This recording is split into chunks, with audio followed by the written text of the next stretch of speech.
Okay students, welcome back in my class.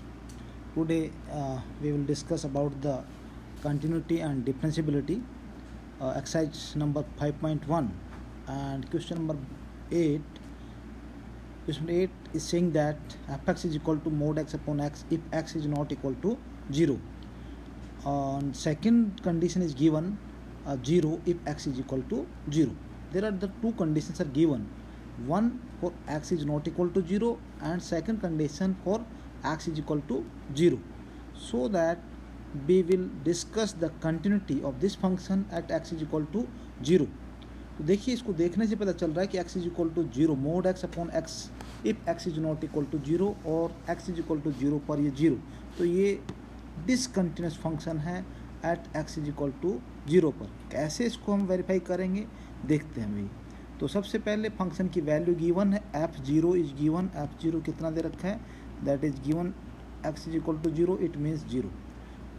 That is the value of the function. Second points we will find out the right hand limit and then we will find out the left hand limit. So first of all, left hand limit means f0 minus h. So we will take the function mod x upon x because of x is not equal to 0. x जहाँ पर 0 नहीं है उसके अलावा जो हमारे पास function है mod x upon x है. तो आप कौन सा फंक्शन लेंगे, mod x upon x. तो इसको हम क्या कर देंगे, 0 माइनस एच अपॉन जहाँ जहाँ x है वहाँ हमने 0 माइनस एच लिख दिया. तो value of this F 0 minus H is equal to 0 minus H का मतलब माइनस एच और मोड लगा रखा है इसलिए दिस विल बी पॉजिटिव, और एच की वैल्यू जो ले रहे हैं वो ग्रेटर देन 0 ले रहे हैं इसलिए जो है माइनस एच है तो माइनस से प्लस हो गया और यहाँ माइनस एच. तो you will get the value is -1. और फंक्शन की वैल्यू क्या आ रही थी, 0 आ रही थी. लेफ्ट हैंड लिमिट क्या आ गई, -1 आ गई. तो यहाँ से पता चल गया आपको कि ये जो है फंक्शन डिसकंटिन्यूअस फंक्शन है.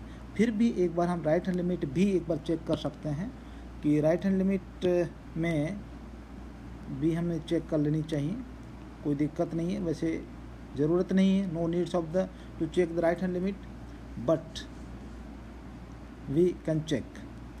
तो f0 plus h right hand limit means just greater than of the 0.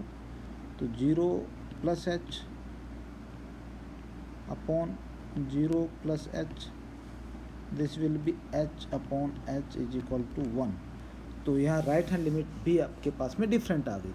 तो तीनों चीज़ यहाँ पर डिफरेंट है. f0 is not equal to f0 minus h is not equal to f0 plus h.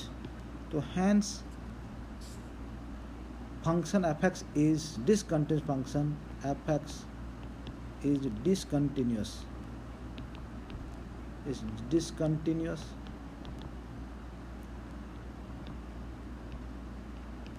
function at x is equal to 0. Okay, we can explain the same questions with help of the graph. तो graph की help से हम कैसे इसको explain करेंगे.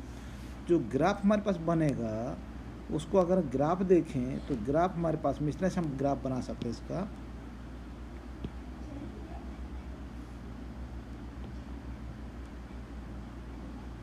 देखिए,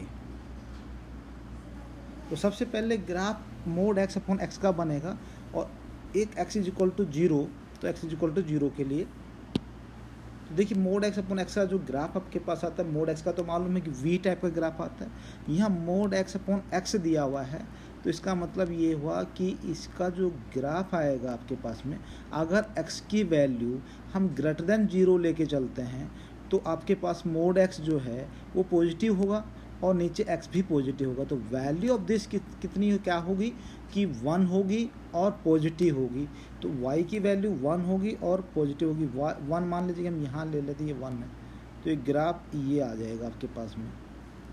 और दूसरे नंबर अगर आप जो है इसका x की वैल्यू अगर नेगेटिव लेते हैं, x की वैल्यू नेगेटिव लेते हैं तो उस कंडीशन में जो आपके पास मोड x है वो तो पॉजिटिव ही रहेगा, लेकिन जो नीचे जो x है वो नेगेटिव हो जाएगा और फिर -1 आ जाएगा। तो ये जो ग्राफ है ये इस तरह से आ जाएगा। तो ये जो ग्राफ है ये discontinuous at x is equal to 0 पर। तो ये आपके सामने दिखाई दे रहा है। तो ये आपका question number 8। Okay, thank you.